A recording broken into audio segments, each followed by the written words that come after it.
나무따사 바가와또 아라하또 삼마 삼부타사 나무따사 바가와또 아라하또 삼마 삼부타사. 세상에 존귀하신 님, 거룩하신 님, 올바로 원만히 깨달으신 님, 부처님께 예경하나이다.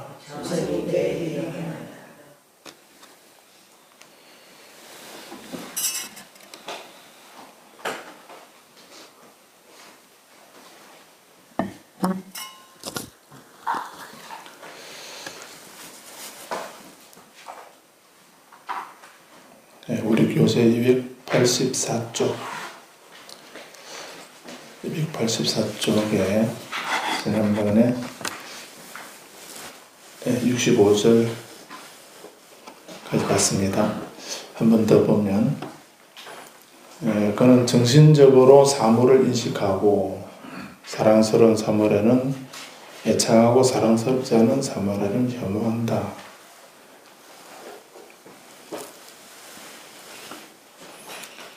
정신적으로, 그래서 안이비설신의 6가지에 대해서다 이렇게 말씀을 하시면서 6번째 마음, 정신에 대해서 이렇게 말씀을 하시는 부분입니다.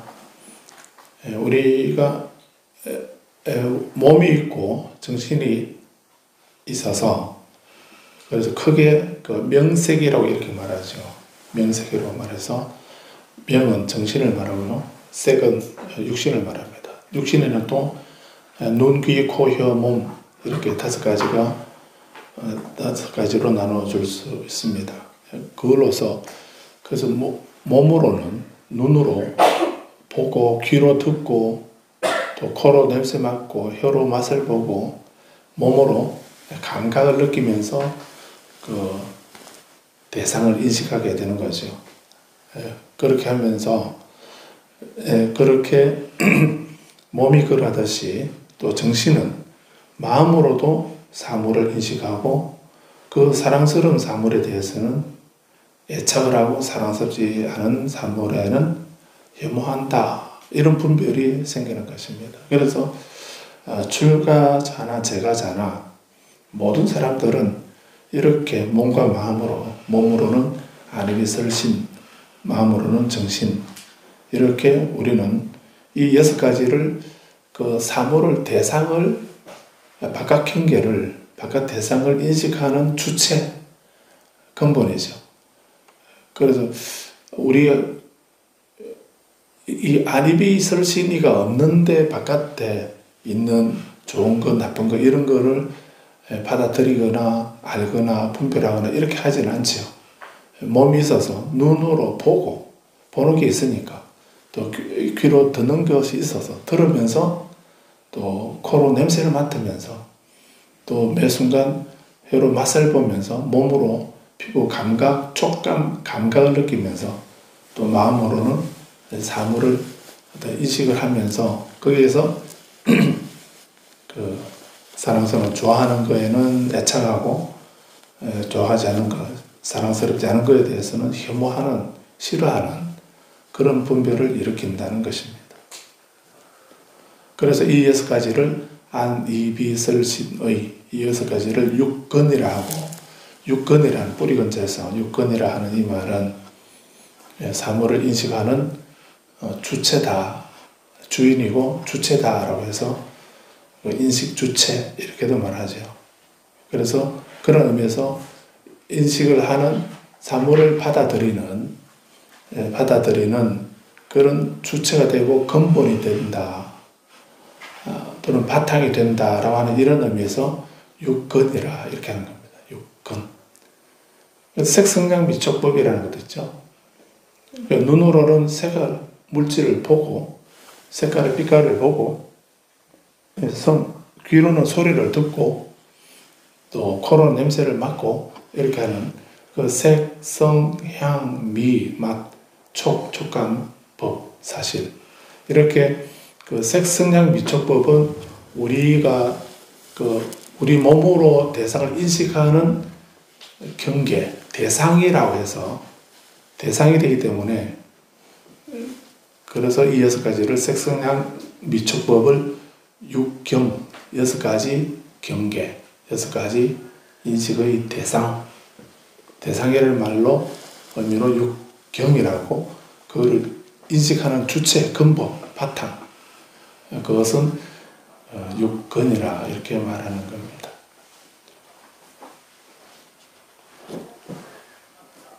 그래서 우리가 수행하는 것은 여러 가지 수행이 있습니다. 어떤 사마타를 하고 위파사나를 하고 연부를 하고 주력을 하고 여러 가지 수행법이 있겠는데 수행이 있어도 그런 수행을 통해서 하는 내일도 우리가 수계도 하고 화공 호마 기도도 하게 됩니다.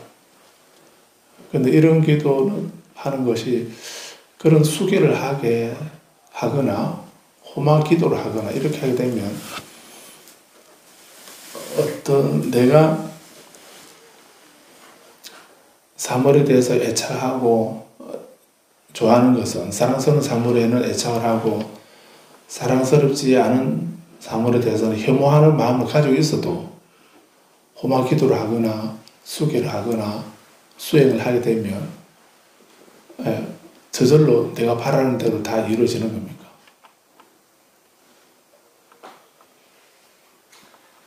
그래서 어떤 수행을 하더라도 호마 기도나 또는 주력이나 연불이나 독경이나 위파사나나 사마타나 어떤 수행을 하더라도 그 수행하는 것은 결국 우리 각자가 이렇게 그냥 겉으로 보기 좋다고 거기에 대해 애착심을 갖는다든지 또는 내 마음에 들지 않는다고 해서 혐오하는 마음을 낸다든지 하는 이런 거를 하지 않는 그런 거 없이 늘 여여하다는 말은 있는 그대로 그렇게 그래서 우다나라고 하는 무문자설경 거기서 하시는 말씀처럼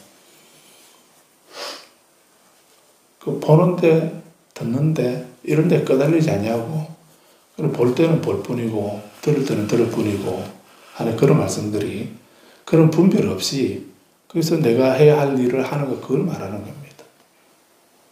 그래서 출가자든 재가자든 누구라도 그렇게 되게 되면 다른 번뇌를 안 일으키고 업을 안 짓게 되겠지만은 근데 본인 판단에 사랑스러운 사물에 대해서는 애착하는 마음을 갖게 되면 그 애착에는 집착 때문에 다른 사람이 그것을 가져가려고 하게 되면 분노하게 되고요. 또 더 많이 가지려고 하게 되고 이런 번뇌가 계속 일어나지 않습니까?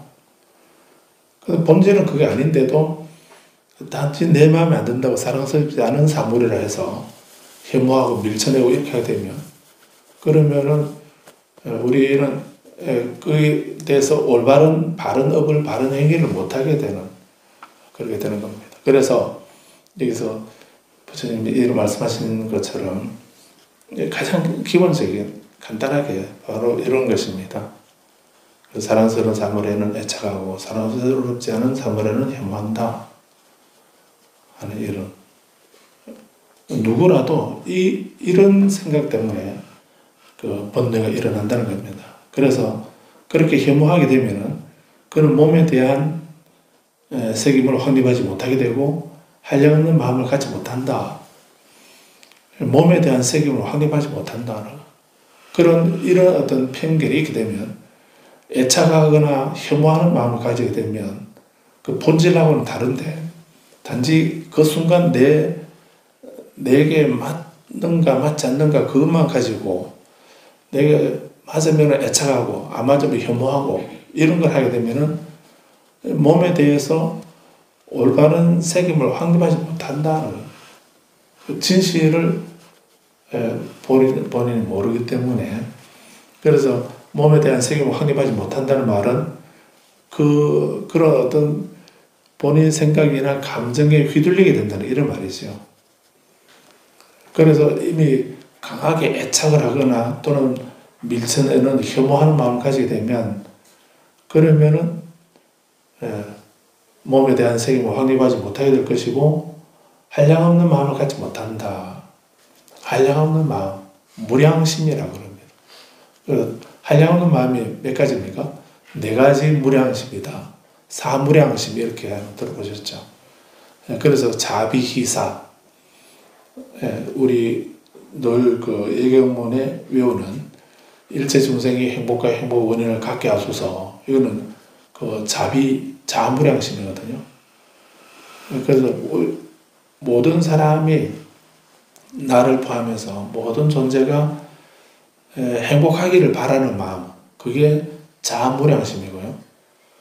모든 사람이 고통에서 벗어나기를 바라는 행복과 고통의 원인에서 벗어나게 하소서. 이렇게 할 때 그 말은 나를 포함해서 모든 존재가 누구라도 불행이 없기를, 고통에서 벗어나기를 바라는 그것이 자비할 때 비의 무량심인 겁니다. 일체 중생이 행복을 누리게 하소서. 이렇게 세 번째, 행복을 누리게. 그건 다 같이 나와 일체 중생이 행복하기를, 첫 번째 자에서는 행복의 원인을 가지고 비에서 고통의 원인을 제거하고 세 번째 행복을 누리도록 그 행복에서 벗어나지 않는, 그래서 행복을 누리는 삶을 살아지이다라고 하는 이런 그런 마음을 기쁠 희무량심이라 이렇게 말하는 겁니다. 네 번째 무량심은 사무량심이죠. 버릴 사자입니다. 한없이 버린다 하는 이런 말인가요? 이 버린다는 말은 자비희사 버린다는 말인데 뭘 버리는 겁니까? 그래서 집에 청소하면서 좀 쓸데없는 버려야지 하고서 정리해보면 버릴 게 있던가요? 이건 이래서 필요하고 저건 저래서 필요하고 이렇게 버릴 게 없지 않는가요? 그래서 버린다는 말은 무량하게 버려라. 그게 사무량심이죠. 그런데 뭘 버리죠? 그런 어떤 쓸모없는 물건을 버리는 것도 버리는 거지만은 여기서 버린다는 말은 그런 물질적인 어떤 그런 걸 버린다는 말보다도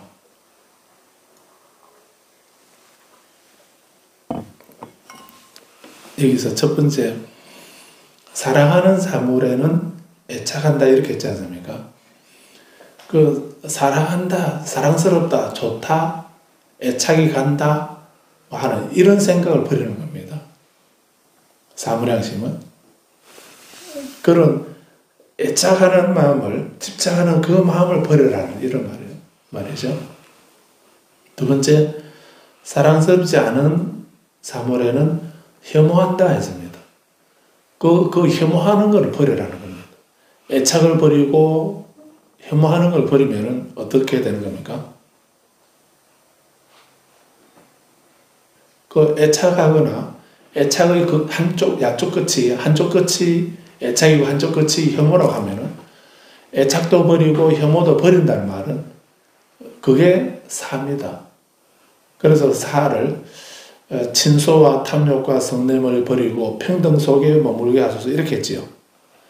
그 평등이라는 말은 남녀가 평등하다, 계급이 평등하다 하는 그런 평등을 말하는 것이 아니고, 그런 의미의 평등이 아니고 어느 것에도 치우치지 않는, 애착에도 기울어지지 않고 혐오에도 기울어지지 않고 그 순간에 해야 할 일만 하는 것, 그런 것을 평등심이라 이렇게 말하는 겁니다.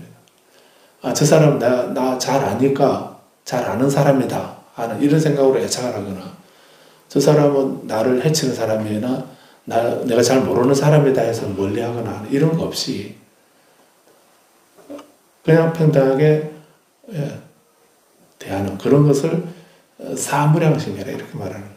그래서 버린다는 것을 내 소지품을 다 내놓아라, 다 버려라 이런 말로 이해하지 마십시오. 그런 말이 아닙니다. 버릴 사자가 무엇을 버리는가, 극단에 치우친 양극단을 그 극단을 치우친 것을 그것을 버린 것을 뭐라고 하던가요? 초전법륜경에서 고행을 수행자는 무익한 고행을 떠난다라고 했습니다. 또 욕망을 추구하는 그것도 떠난다 했습니다. 수행자는 욕망을 추구하는 것을 떠나고 두 번째 무익한 의미 없는 무익한 그런 고행도 떠난다. 이 두 가지 극단을 떠난 것을 초전법륜경에서 뭐라고 하던가요? 그것을 중도라고 이렇게 했지 않습니까? 그 중도는 아까 우리가 읽었던 팔정도가 중도라 했습니다. 그 올바른 견해, 올바른 사유부터 올바른 집중까지 그 8가지가 중도다. 중도는 바로 팔정도다. 이렇게 초전법륜경에서는 말씀하고 계시죠. 그래서 이 사무량식은 바로 중도를 말하는 겁니다. 어느 것도 치우치지 않는 양극단을 다 버려버렸다. 기울어지는 다른 어떤 한쪽을 다 버려버렸다는 이런 의미도 있기 때문에 그래서 자비희사 이것을 사무량심이라 이렇게 말하는 겁니다. 그런데 우리가 몸에 대해서 뭐 좋다 싫다 하는 이런 어떤 기준을 가지게 되면은 몸에 대한 책임을 확립하지 못하게 되고 그리고 한량없는 마음을 갖지 못한다. 한량없는 마음은 4가지 한량없는 마음이거든요. 그런 사람에게 자애의 마음이나 연민의 마음이나 기쁨의 마음이나 희열의 마음 또 평등의 마음 이런 마음이 생기지 않는다는 이런 얘기입니다. 그래서 그는 악하고 불건전한 상태가 남김없이 제거되는 마음에 의한 해탈과 지혜에 의한 해탈을 있는 그대로 알지 못한다. 그런 상태에서 좋아하는 데 집착하고 싫어하는 데 혐오하고 이런 분별을 가지고 있는 상태에서는 어떤 해탈도 얻지 못한다 하는 이런 의미입니다. 그래서 그는 호감과 혐오에 따라 좋아하거나 싫어하는 것에 따라서 그가 경험하는 어떠한 느낌이든지 그 느낌은 3가지죠. 즐거운 느낌, 괴로운 느낌, 즐겁지도 괴롭지 않은 느낌이죠. 그런 느낌에 대해서 즐거운 느낌이 있어서 그 즐거운 느낌에 대해서 또 괴로움이나 또는 불고불락의 그런 느낌이 있으면은 그 느낌을 기뻐하고 환영하고 탐닉한다.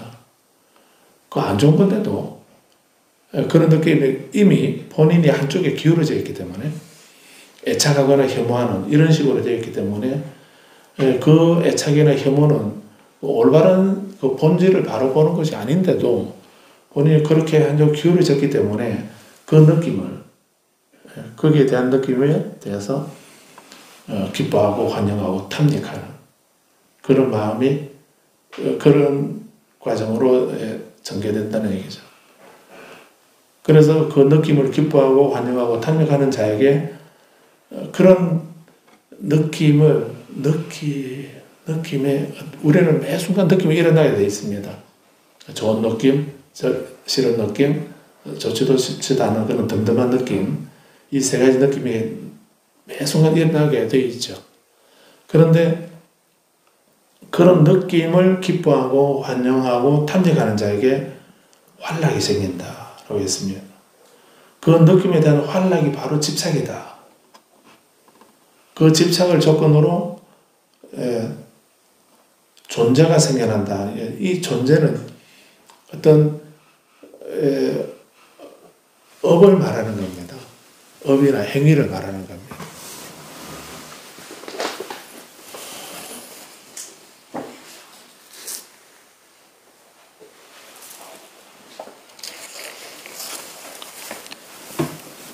존재는 다시 태어나게 만드는 원인을 말하는데 우리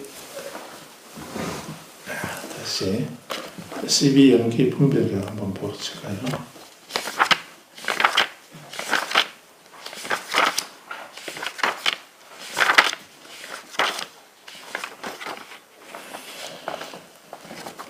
이 12연기 분별경 작은 책이면은 12연기 분별경의 연기에 대한 분석의 경 목차 보시고 거기에서 그 7번 연기에 대한 분석의 경우 7절 7번을 보시면은 큰 책이면은 155쪽이고 작은 책이면은 그렇게 연기에 대한 분석의 경우 7번을 보시면은 찾았습니까? 그게 한번 읽어볼까요? 같이. 수행성들이여 존재란 무엇인가? 수행성들이여 이러한 세 가지 존재, 즉 감각적 욕망계의 존재, 미세한 물질계의 존재, 비물질계의 존재가 있으니 수행성들이여 이것을 존재라고 하느니라 이렇게 했죠. 그래서 이것은 이 존재는 한문으로는 여기서는 존재라고 이렇게 했는데 한문으로는 있을자 유라고 번역을 하고 있습니다. 유가 있으면 생이 있다라고 이렇게 했거든요. 그래서 이 존재에는 세 가지가 있다. 세 가지 존재가 있다. 감각적 욕망계의 존재가 있고 또 미세한 물질계의 존재가 있고 비물질계의 존재가 있다. 이렇게 했습니다. 그래서 우리가 여기서 느낌에 대한 활락이 집착이고 그 집착을 조건으로 존재가 생겨난다. 그 집착 때문에 욕계라고 하는 감각적 쾌락의 욕망의 존재라 했죠. 우리가 살고 있는 존재 세상이 욕계입니다. 그래서 감각적 쾌락이 있는 그런 욕망계의 존재에 우리가 살고 있는데 그래서 이 욕망계의 존재, 이 욕계에 태어나게 만드는 그 원인, 그것을 존재라 이렇게 말하는 겁니다. 유라고 이렇게 했고, 그래서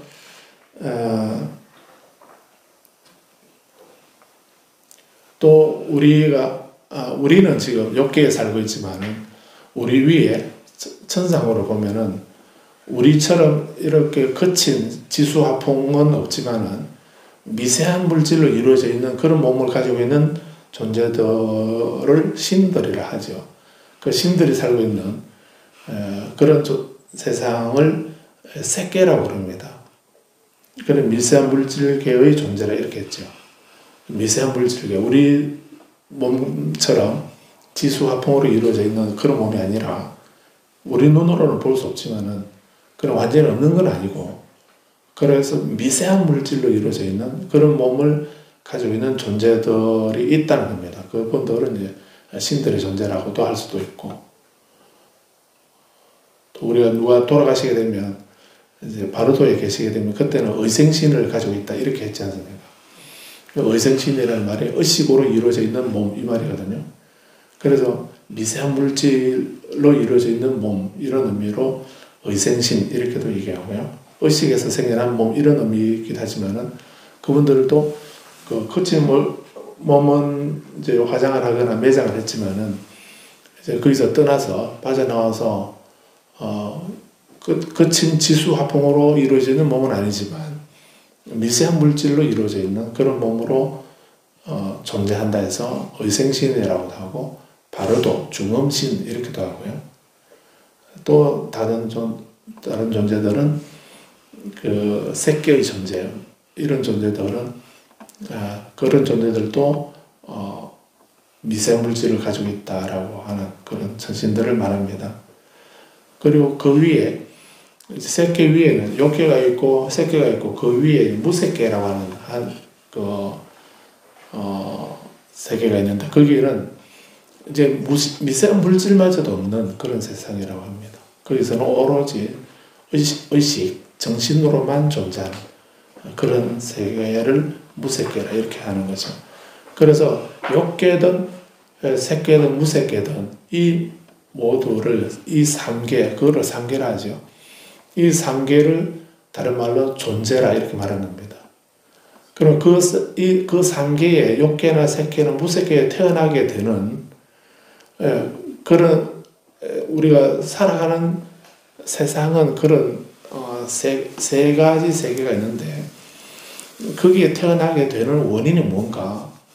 그 원인이 바로 느낌에 대한 활락의 집착이죠. 그 집착 때문에 그 느낌이 일어나게 될 때 그 느낌이 좋은 느낌이거나 싫은 느낌이거나 덤덤한 느낌이 누구라도 일어나야 되는데 그것을 집착하게 되면 그것을 활락하고 기뻐하고 환영하고 탐닉하면서 활락이 생기게 되고 그 활락을 집착하게 되면 그래서 밉다는 생각이 강하게 되어서 그 밉다는 생각을 그거를 좋아하면서 즐기고 환영하고 탐닉하는 그렇게 하게 되면 밉다는 생각을 활락 좋아하고 즐기는 거죠. 그 때문에 그에 대해서 집착을 하게 된다는 겁니다. 그 집착 때문에 그 집착에 맞는 몸을 받아나게 된다는 거죠. 그 몸을 받아나게 되는 것이 이제 욕망에 대해서 강하게 집착을 했으면은 욕기에 태어나게 되는 거고요. 그런데 그런 감각적 욕망보다도 조금 정신적인 약간 욕망적인 감각적인 그런 것은 가지고 있긴 하지만 보통 사람보다는 축생이나 인간보다는 좀 더 정신적인 그런 쪽에 좀 많이 기울어져 있는 그렇지만 감각적 욕망을 완전히 버리지는 못한 그런 상태로 집착을 하고 있었다고 한다면 그 사람은 새끼의 천상에 태어나는 거죠. 그런데 어떤 집착이나 활락이 생겼을 때 그에 대해서 어떤 욕망이나 이런 거에 대해서 전혀 생각이 없고 오로지 고원한 그런 정신적인 그런 영역만 그런 생각을 가지고 그런 쪽만 좋아하는 기뻐하는 그런 사람들은 무섭게 태어난다 이런 여기서 집착을 조건으로 존재가 생겨난다는 말은 그런 의미입니다.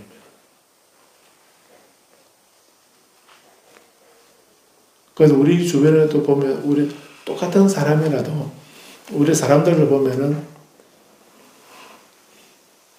욕심에 가득 차 있는 자기 것만 생각하고 자기 것만 챙기고 하는 이런 그런 욕심이 가득 차 있는 그런 사람이 있는가 하면 그런 좀 또 마음이 넓은 사람도 있고요.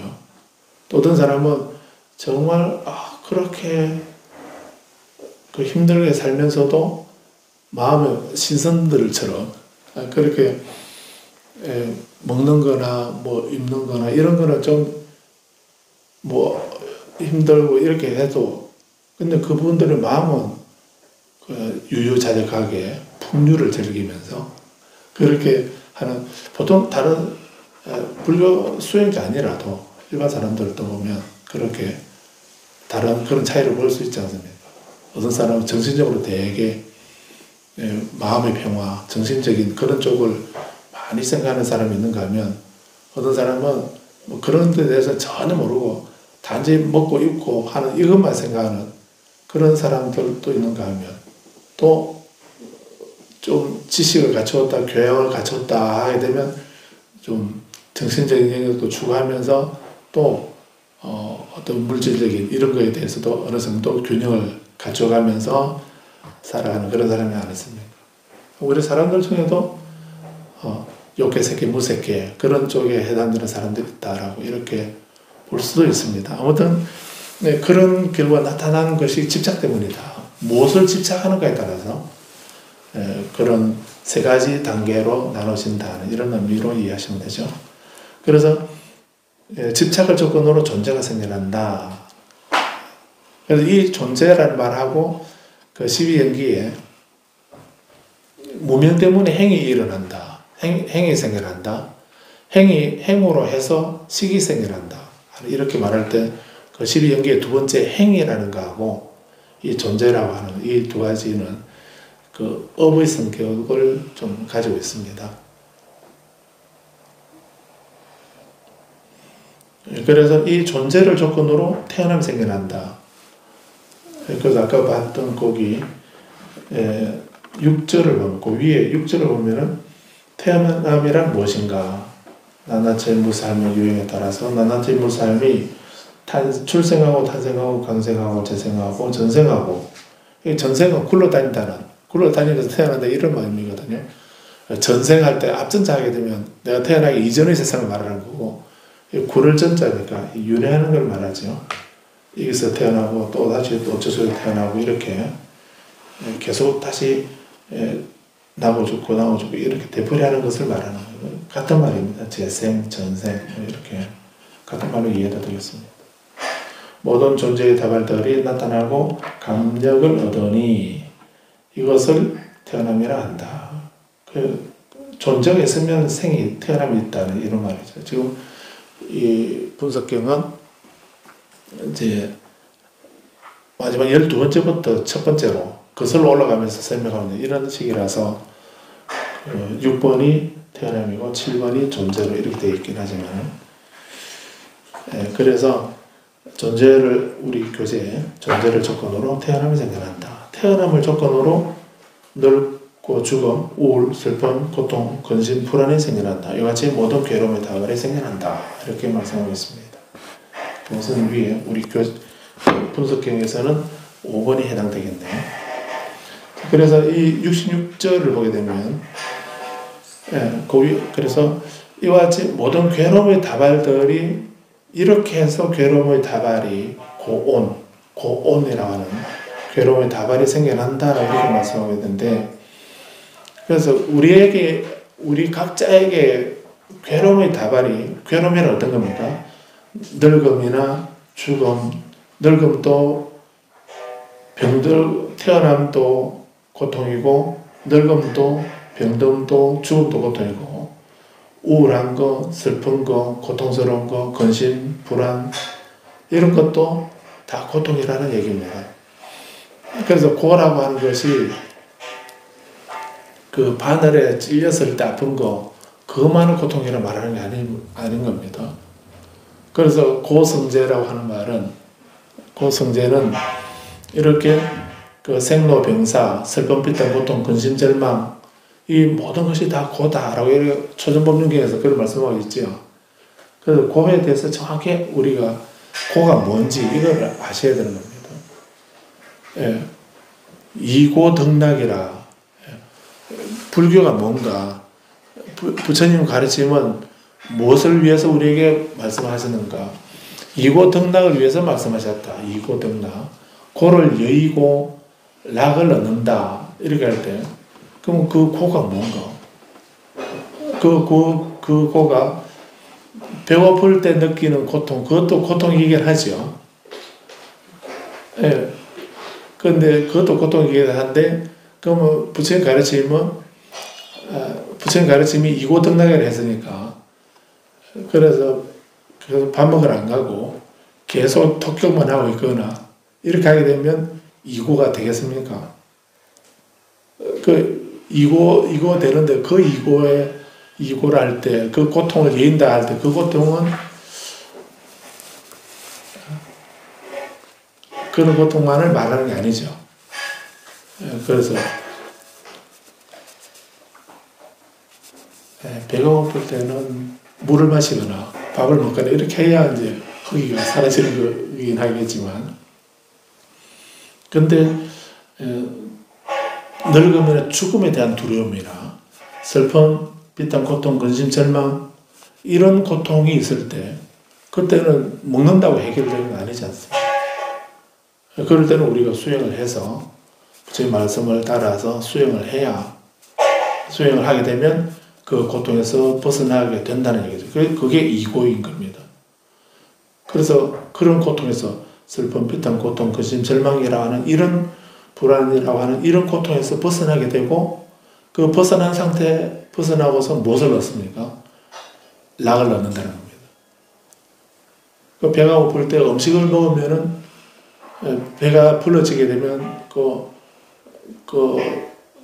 포만감이 거기 들게 되면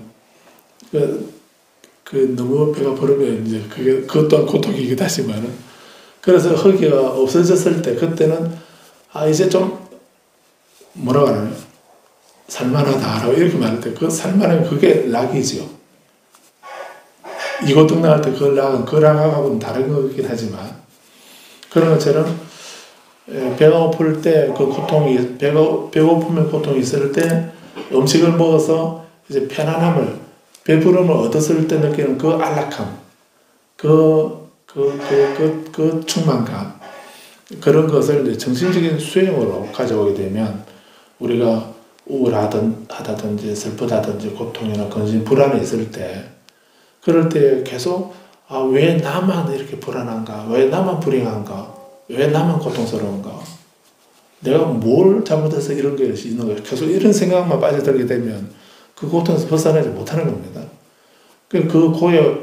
이 고가 왜 생긴다? 이게 고통이라고 자각이 될 때, 그때 이제 우리가 해야 할 일은 두 번째는 그 고통을 정확하게 내게 어떤 고통이 있는가 하는 것을 알아차려야 되는 겁니다. 내게 지금 슬픔이나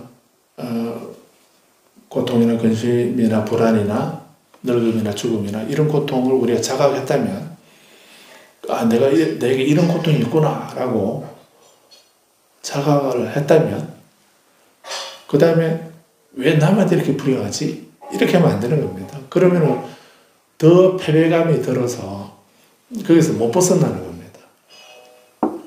그래서 그 벗어나는 방법을 부처님이 일러주셨지 않습니까? 그 고통을 자각했으면 그 다음에 해야 할 일이 뭐든가요? 집성제죠. 집성제. 그의 원인을 알아요. 원인을 찾아내는 겁니다. 무엇 때문에 내가 슬퍼하는가? 무엇 때문에 불안해하는가? 무엇 때문에 늙는가? 무엇 때문에 죽는가? 하는 그의 원인이 뭐지? 이거를 찾아내는 것입니다.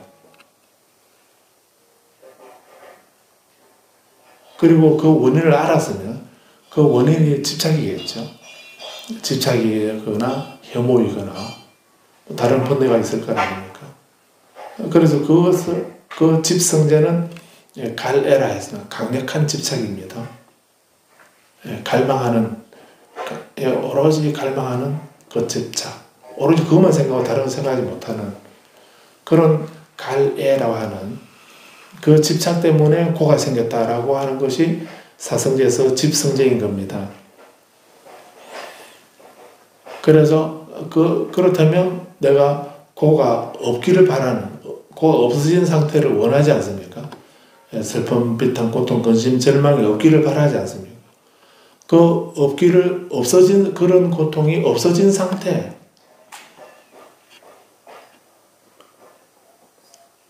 그 상태를 세 번째 멸성제를 하는 거죠. 그래서 나는 왜 이렇게 불안한가, 슬픈가, 왜 우울한가, 이렇게 생각하지 말고,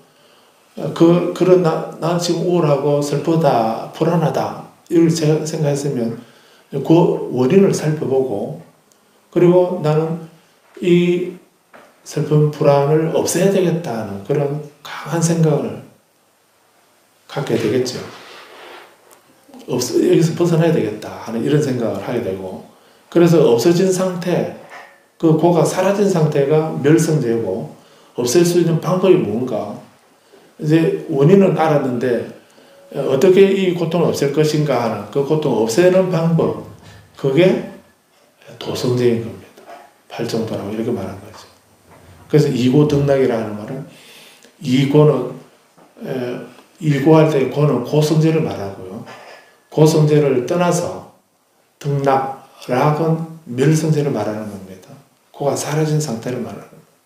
또 다른 어떤 좀 더 순도가 높은 그런 강력한 그런 기쁨이나 즐거움, 행복 이런 걸로만 생각하지 말고, 이고등락이라 할 때 락이라는 말은 고가 사라진 상태를 말하는 거예요. 어떤 고든지 그 고가 없어진 상태를 락이라 하고, 그 고를 여의고 락을 얻기 위해서, 고를 소멸하기 위한 소멸된 상태를 락이라 이렇게 이해하시면 되겠지.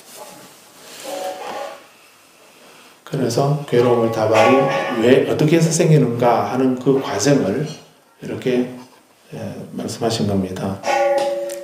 66번에. 그래서 이렇게 고가 이런 과정으로 해서 생겨나는 거를, 괴로움의 다발이 생겨난다라고 하는 것을 알았다고 한다면, 나에게 이런 괴로움의 다발이 생겨나는 데 있어서 하느님이 여기 관여하던가요?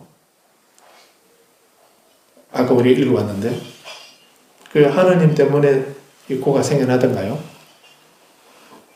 이게 우리 조상님이 여기 관여되던가요? 다른 사람이 여기 개입합니까? 내 마음이지 않습니까? 내가 집착하고 내가 분별하고 내가 거기서 활락을 느끼고 그게 집착을 하고 그 때문에 존재가 생겨나고 태어남이 생겨나고 또 고통이 생겨난다 이렇게 했지 않습니까? 그래서 이건 간단한 말씀이긴 한데 내게 어떤 고통이라도 생겨났다고 한다면 그거는 나에게서 생겨난 거지 하느님이나 사주팔자나 기적이나 우연이나 그런 걸로 누가 저주해서 생기는 것이 아니다는 이런 얘기죠. 그런 말씀 아닙니까? 내게 있는 어떤 고통도 나에게서 생겨난 거다 하는.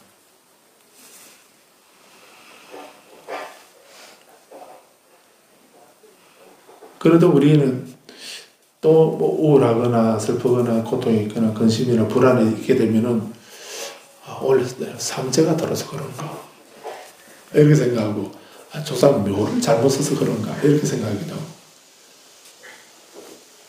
또 누가 나를 저주해서 그런가 이렇게 하지 않습니까? 그건 우리가 신심이 부족해서 그런 겁니다. 부처님 말씀에 대한 정확한 이해가 안 되어서 불교에서 신심이라는 것은 확신을 말합니다. 확신. 올바른 이해를 통한 분명한 확신을 불교에서는 신심이라 이렇게 말하는 겁니다. 신심이 있다 이렇게 말할 때 절을 잘하고 독경 잘하고 연불 잘하면 신심이 있다 이렇게 말하는 게 아니고요. 그런 것도 있겠지만은 기본적으로는 본인이 부처님 말씀에 대한 법에 대한 진리에 대한 확신인 겁니다. 그 확신을 그런 확신이 있어야 뭐 내가 이렇게 해봐야 뭐하냐 이런 그런 생각이 조금이라도 있으면 절대로 기도 못하고 수행 못하거든요. 어떤 일을 하더라도 내가 이래 해가지고 이 일이 성공할 수 있겠나 이런 그런 마음이 생기면 그 일을 시작하면 안 됩니다. 그런 마음으로 어떤 일이라도 공부도 마찬가지고 수행도 마찬가지고 이렇게 하면 반드시 된다라고 하는 그런 어떤 계련한 확신을 가지고 그렇게 해야 그 일이 이루어지지 이렇게 될까? 잘 될란가? 올해 나에게 운때가 맞을란가? 뭐 이렇게 생각하면서 하게 되면 분명히 그 중간에 사고가 생깁니다. 사고가 생기고 잘 안 되기도 하고 어렵게 힘들게 가게 되고 그러거든요. 뭘 하더라도 올바른 원리로 나는 반드시 할 수 있다. 그런 자신감, 확신을 가지고 일을 해야 그래 해도 될까 말까 한데 그냥 느긋한 마음을 가지고 하게 되면 분명히 사고가 생기게 되죠. 그런 것처럼 우리 신심이 돈독해야 된다 이렇게 말할 때는 그냥 부처님만 믿어라. 부처님만 믿으면은 부처님은 한 가지 소원은 들어주신단다. 그런 걸 우리는 신심이라 말하지 않습니다. 그렇게 믿는 거를 신심이라 하는 게 아니고 그 원인이 나에게 있구나. 내가 집착하고 내가 혐오하고 하는 그 생각에서부터 이 고가 생겨나게 되었구나 하는 걸 알고 그걸 알았으면 이제 반대로 강하게 집착했으면 사실을 바르게 보고 집착을 하지 않도록 혐오하지 않도록 그러면서 내가 해야 할 일을 묵묵히 해나가는 그런 것을 우리는 청정행위라고도 하고 범행위라 이렇게 말하는 겁니다. 그래서 이 구절은 65 이 부분이 간단하긴 하지만 이렇게 한 시간 동안 말씀드린 것처럼 이 구절이 아주 심오한 중요한 의미를 가지고 있습니다. 66절 수행성들이 이렇게 오신 님, 공양받을 만한 님, 올바른 원만히 깨달은 님, 명제와 덕경을 갖추신 님, 바른 길로 잘 가신 님, 세상을 이해하는 님, 가장 높은 자리에 오르신 님, 사람을 길들이시는 님, 신들과 인간의 스승이신 님, 부처님이신 세존은 이게 열의시포를 풀어놓은 거죠. 그래서 부처님에 대해서 이렇게 이해하는 것이 중요한 겁니다. 부처님은 이렇게 열애 이렇게 오신 님이시고, 세존, 공양받을 만한 님, 공양받을 만한 님, 밥 먹을 짓을 했냐? 우리 그렇게 이야기도 하죠.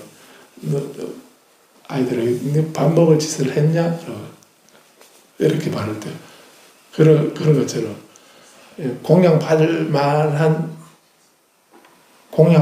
만한 일을 하는 사람, 공양받을 자격이 있는 사람, 이건 정말 어려운 거죠. 공양받을 만한 자격이, 공양받을 만한 님, 또는 뭐 다르게 번역해서 세상에서 존귀하신 님 이렇게도 번역하는데, 이 공양받을 만한 님을 바가와트, 바가범, 세존이라고 하는 그 말을 부르는 겁니다. 부처님은 누구에게라도 공양을 받을 만한 자격이 있는 분이시다 해서 세존해라 이렇게 말하는 거죠. 올바로 원만히 깨달은 님, 명지와 덕행을 갖추신 님, 부처님이신 세존은 세상에 나타난다. 그는 이 신들의 세계, 악마들의 세계, 하느님들의 세계, 성직자들과 수행자들의 우애들. 성직자는 바라문을 말하고요. 여기서 수행자들 이렇게 할 때 이 수행자는 사문을 말하는 사문. 인도에서 바라문, 사문 이렇게 할 때 사문은 수행자들이라고 번역이고 바라문은 성직자라 이렇게 제사 지내는 사람, 사제자 이런 의미로 성직자라 이렇게 말하고, 그래서 엄격히 말하면은 불교 스님들은 성직자라 말하면 안 되는 겁니다. 그 불교 스님들은 사문입니다. 수행자입니다. 수행성, 수행자 이렇게 해야 되고요. 근데 말이 수행자지, 또 부처님을 신으로 생각하고 막 부처님이 제사 지내고 있으면 다 성직자지 뭐. 안 그렇겠습니까? 그래서 성직자는 그 신에게 제사를 지내는 그런 사제자를 성직자라는 겁니다. 그리고 왕들과 백성의 세계에 관해 스스로 알고 깨달아 가르치신다.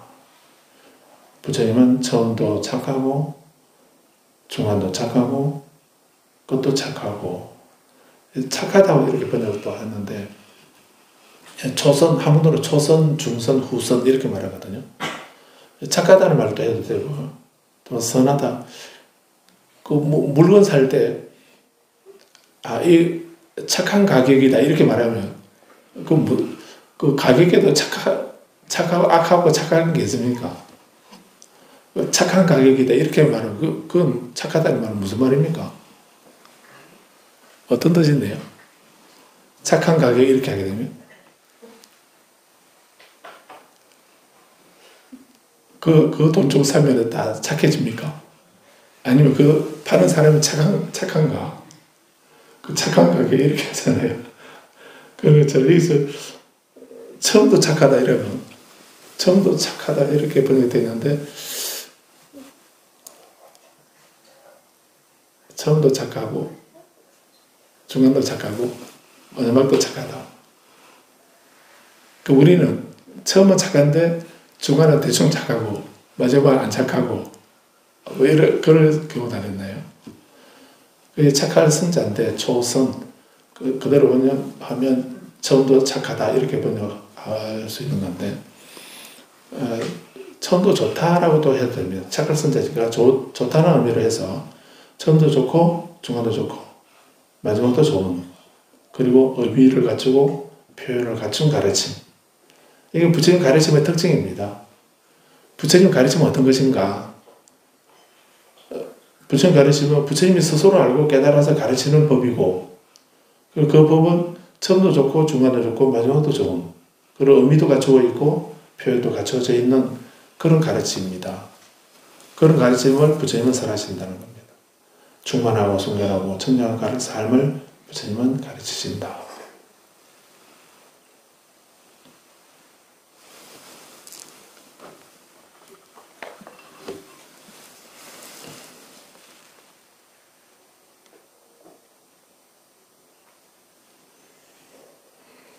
그래서 부처님이 어떤 분이신가? 부처님은 첫째, 스스로 알고 깨달아 가르치신다. 무엇에 대해서? 신들의 세계에 대해서, 악마들의 세계에 대해서, 하느님이나 성직자나 중생자들, 후회들의 세계에서, 왕들과 백성들의 세계에 대해서, 모든 법에 대해서 부처님 스스로 다 알고 깨달아서 깨달으신 것을 가르치신다. 두 번째, 부처님은 처음도 중간도 마지막도 좋고 의미와 형식을 갖춘, 표현을 갖춘 가르침을 설하신다. 그리고 충만하고 순결하고 청정한 삶을 가르치시는 분이시다. 이렇게 이해하셔야 합니다. 자, 그러면 이런 부처님 말씀을 듣고 우리는 그냥 심상하게 앉아 있는데 일반 사람들은 부처님 말씀을 이런 가르침을 듣게 되면 67절에서 장자나 장자의 아들이나 다른 종족의 출신자가 그 가르침을, 부처님 가르침을 듣게 된다. 부처님 가르침은 어떤 겁니까? 충만하고 순결하고 청정한 삶을 가르치는 그런 가르침을 듣게 되고 또 처음도 중간도 마지막도 좋고 의미와 형식을 갖춘 그런 가르침을 듣게 되고 또 부처님께서 스스로 알고 깨달아 가르치시는 그 법을 사람들이 듣게 된다는 이런 말이죠. 그런 부처님의 가르침을 듣고는 어떻게 한다입니까? 열애에 대한 확신을 얻는다. 부처님은 이런 법을 깨달으시고 말씀하시는 그런 분이시구나. 그 부처님 말씀에 대해서 흔들림이 없는 확신을 얻게 된다. 이게 신심을 얻었다 하는 믿음이 확립되었다 이렇게 말할 수 있는 겁니다. 열애에 대한 확신을 얻게 된 그는 집에서 사는 것은 번잡하고 뒷골로 가득 차 있지만 출가는 자유로운 공간과 같다. 집에서 사는 자는 충만하고 순결한 진주처럼 잘 연마된 청정한 삶을 살기가 어렵다. 자, 그러니 나는 머리를 깎고 가사를 입고 집에서 집어넣는 곳으로 출가하여 수행성의 출가자가 되는 것이 어떨까? 라고 생각하게 된다. 생각한 사람이 있게 된다는 거죠. 그는 그래서 그런 생각을 하고는 나중에 작은 재물도 버리고 큰 재물도 버리고 적은 친지도 버리고 많은 친지를 버리고 집에서 집 없는 곳으로 출가하여 수행성이 된다. 그 수행성이 되려면 이렇게 해서 수행성이 돼야 된다는 얘기입니다. 그런데 부처님 당시에 어떤 바라문이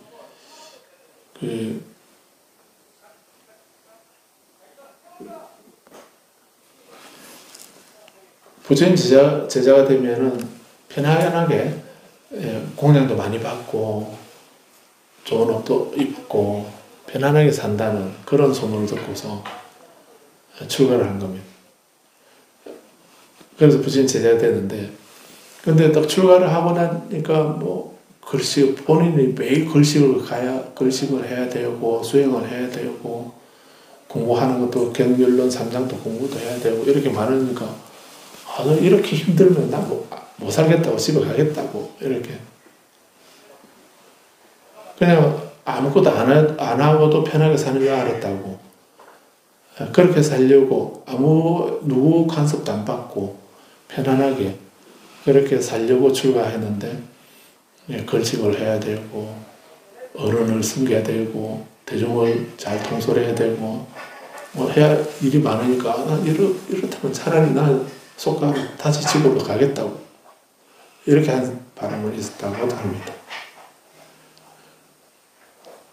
그래서 출가 동기가 여기서 67절에서 말씀하신 이런 동기를 가지고 이런 확신에 이런 동기를 가지고 출가한 자를 그런 사람을 호심출가라 이렇게 말하는 겁니다. 그런 출가를 해야 되는데 그런데 가끔 부처님 당시에도 생계를 위해서 생계를 위해서 먹고 살려고 출가한 사람들이 있었답니다. 그래서 생계를 위해서 편하게 살려고 이렇게 출가하는 사람, 그런 사람들은 올바른 출가가 아니기도 하고, 그런 사람을 경전에서는 사명외도라 이렇게 말합니다. 사명.